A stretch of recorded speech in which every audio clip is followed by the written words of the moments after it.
yolunun yanına niye demeyin abi? İki. Abi bunların ayakları mı var? Dört. Beş.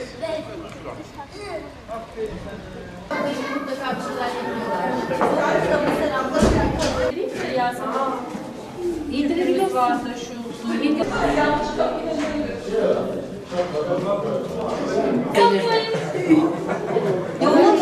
Gerçekten.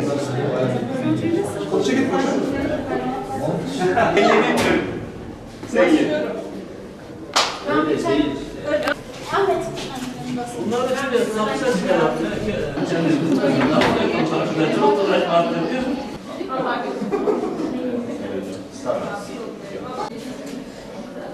Tamam, en son kazanan Cihan kazandı. Her masada 2-3 kişi Alacak adam. Bir şey sorarsan Sorarsa bilmiyorum hocam. Abicim nerede ya?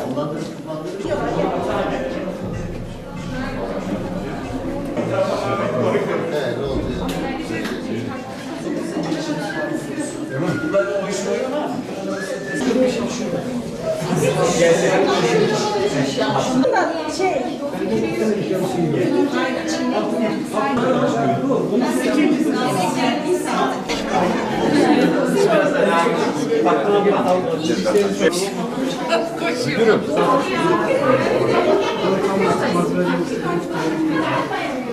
Hoş geldiniz. Öğrenci olarak kullanıyoruz. Mama sabundan yaptığımız kalemi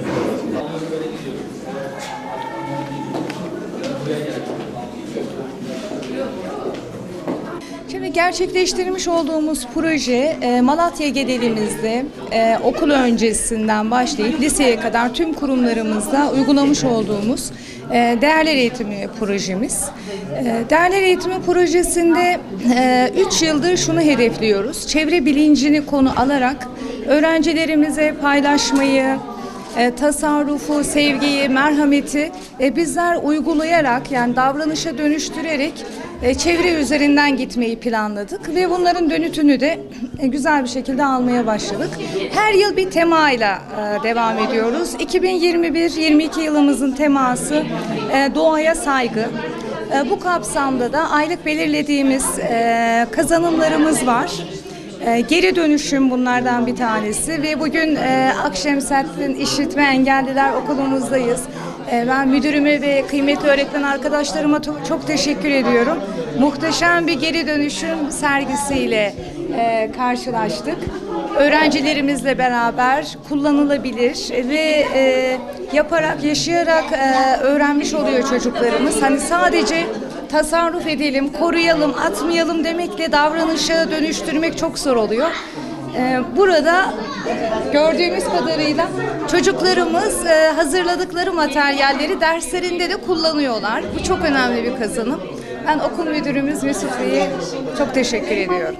Bugün burada İl Milli Eğitim Müdürlüğü'nün Ar-Ge birimi tarafından 2021-2022 eğitim öğretim yılı kapsamında Değerler Eğitimi projesinin sadece ayaklarından biri olan atık malzemelerin dönüştürülmesi, bunların ders etkinliklerde kullanılması için neler yapılabileceği noktasında öğretmen arkadaşlarımızın öğrencilerimizle beraber hazırladıkları çalışmaları sergilediğimiz bir çalışma. Tabii bu değerler eğitimi kapsamında yaptığımız tek çalışma değil. Bunun dışında birçok çalışmamız oldu. Bu sadece o ayaklardan birini teşkil ediyor. Burada amaç atık malzemeleri öğrencilerimizin hayatlarında ne şekilde kullanabilirler? Çöp olmasın, etkinlik olsun tarzında yola çıktığımız bir çalışma aslında. Bugün itibariyle sonucu değerlendirecek olursak hakikaten öğretmen arkadaşlarımızın ve öğrencilerimizin eline emeğine sağlık. Çok güzel etkinlikler, çok güzel çalışmalar olmuş. Bu kapsamda ben sizler aracılığıyla emek veren tüm arkadaşlarıma teşekkür ederim.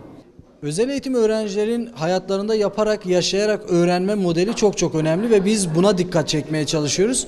Bunu yapmaya çalışırken tabii öğrencilerimizin bu tür etkinlikleri öğretmenleriyle beraber hem izleyerek hem yaparak, yaşayarak yapmalarını istiyoruz.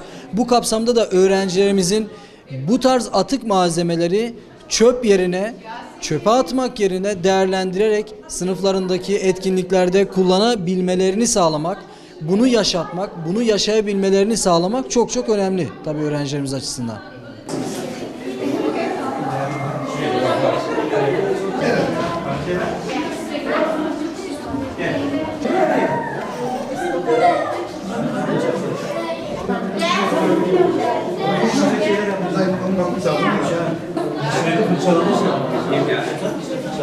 Teşekkür ederim.